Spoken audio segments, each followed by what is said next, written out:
Hey everyone, what's the crack? Então, hoje veremos o caso futuro do inglês, certo? Vocês vão entender como nós falamos o futuro e escrevemos também futuro in English. Let's go! Primeiro de tudo, o futuro é formado pelo will, tá? Will, seguido pelo verbo no infinitivo, mas esse verbo não vai ter o to. Então, ele tem as três formas, né? Affirmative. Então aí, ó, gente, percebam que I will leave, you will leave, he will leave, she will leave, it will leave, we will leave, they will leave.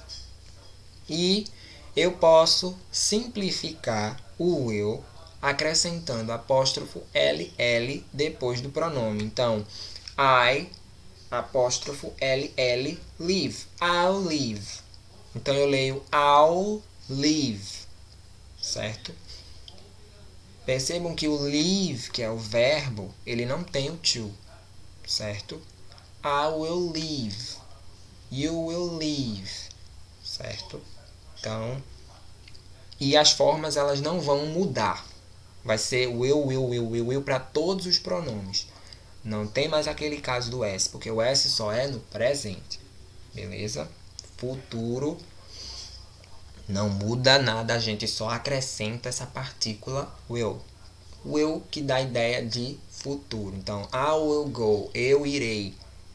I will leave, eu deixarei. I will leave you go, eu deixarei você ir. Simple. Negative. A forma negativa, basta apenas acrescentar o not. Ou podemos fazer o seguinte. Depois do pronome, podemos escrever won't. Essa contração que é will not. Will not, contraído, fica won't. Então, I won't leave. You won't leave. Eu não deixarei. Tu não deixarás. You won't leave. He, she, it won't leave. Certo? We, you, they won't leave. Nós não deixaremos. Certo? When we won't leave you go. Nós não deixaremos você ir. Então, nós podemos acrescentar essa partícula won't contraída na forma negativa. Na afirmativa, a gente tem apóstrofo ll e na negativa, a gente tem o won't. Na interrogativa, a gente não tem nada, porque na interrogativa basta só a gente inverter, colocar o will no início da frase. Então, will I leave? Eu deixarei. Will you leave? Tá? Will he leave? Will she leave? Will it leave? Mesmo assim. A gente não tem nenhuma simplificação na interrogativa. Na interrogativa a gente não tem essa facilidade que a gente tem na afirmativa e na negativa. Porém, ela não é tão difícil de se escrever. Basta que a gente apenas inverta, certo? A ordem dos termos. Então, will I leave? Eu deixarei. E to leave é deixar. Então, gente, creio eu que não tenha sido difícil essas três formas aí do will, certo? Afirmativa, negativa e interrogativa. A gente vai encontrar eles nas três formas, certo?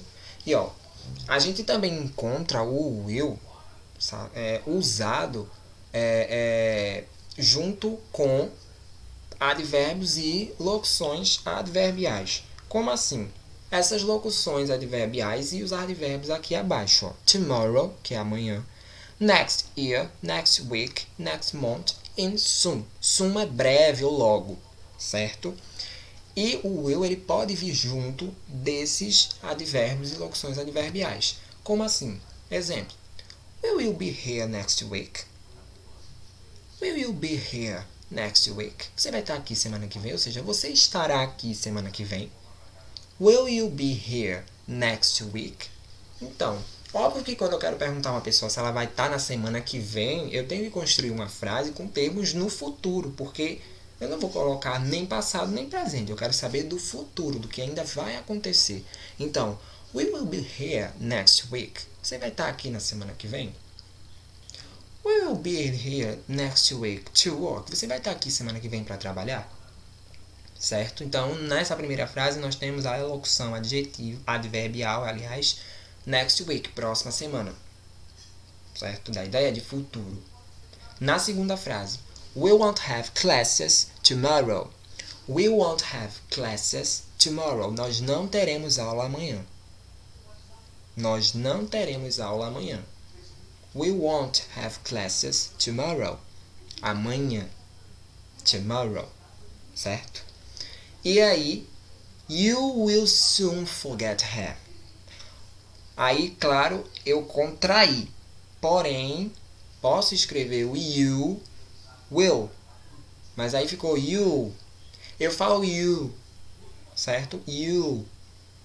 Como se tivesse um U dobrado. You. Falo U duas vezes. Para dar a ideia de futuro. You. You'll soon forget her. Você logo vai esquecer ela. Ou logo esquecerá ela. Certo? Então, forget her. Soon. Soon, breve ou logo. Você logo esquece ela. Você breve esquecerá ela. You'll soon forget her. Don't worry. You'll soon forget her. Não se preocupe. Você logo vai esquecer ela. Beleza? Passando aqui, a gente vai ver que o will também tem o caso do verbo haver, certo? O verbo haver em inglês, quem não se lembra, tá aqui do lado, ó.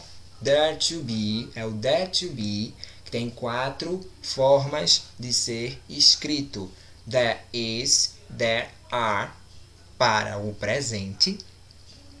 There was, there were, para o passado. E there will be, para o futuro. Traduzindo, there is, there are, há ou existe. Existem, tá? E havia ou existiam. There was, there were. E no futuro, there will be, haverá. Certo? Então, quem não se lembra, de repente não se lembra do verbo there to be, tá aqui de lá, só para recapitular, para não se complicar. E aí a gente vai ver aqui, especializado no futuro, já que a gente está estudando o futuro. Então, there will be, haverá. There will be many butterflies in my garden. There will be, afirmativa. There will be many butterflies in my garden. Haverá muitas borboletas no meu jardim. Certo? Então, o haverá, ele, apesar de ter uma frase aí no plural, ele não flexiona, não haverão. Haverá. Certo? Verão é uma estação do ano. Então, there will be many butterflies in my garden. Haverá muitas borboletas no meu jardim. There will not be. Negativa agora. There will not be money in your bank account. Oh man, really? I don't believe. This is unbelievable.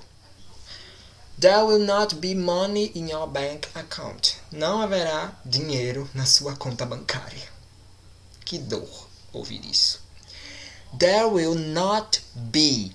Certo? There will not be money in your bank account. Não haverá dinheiro na sua conta bancária. Perceba que apesar do not estar no meio, quase no meio da frase, né?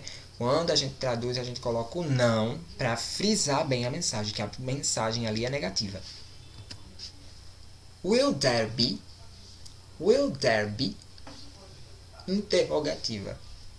Will there be classes for us tomorrow? Will there be classes for us tomorrow? Haverá aula pra gente amanhã? Will there be classes for us tomorrow? Haverá aula pra gente amanhã? Pra nós, pra gente amanhã? Então, é o there to be no futuro, que fica there will be. Certo? Perceberam que essa partícula é bem importante para o inglês. Então, vimos o presente, vimos o passado e vimos o futuro, certo? Desse verbo que é o verbo mais estudado da língua inglesa no globo terrestre, tá? Creio eu que nenhum outro verbo é tão estudado, é tão mastigado quanto o verbo to be, certo? E muita gente ainda se complica com ele. Mas estudando, fazendo exercícios, praticando, falando e ouvindo, a gente percebe que ele não é um bicho de 7 cabeças. Então tá aí. Creio eu que vocês tenham conseguido entender, certo, gente? E thank you very much, my darling. And see you next class.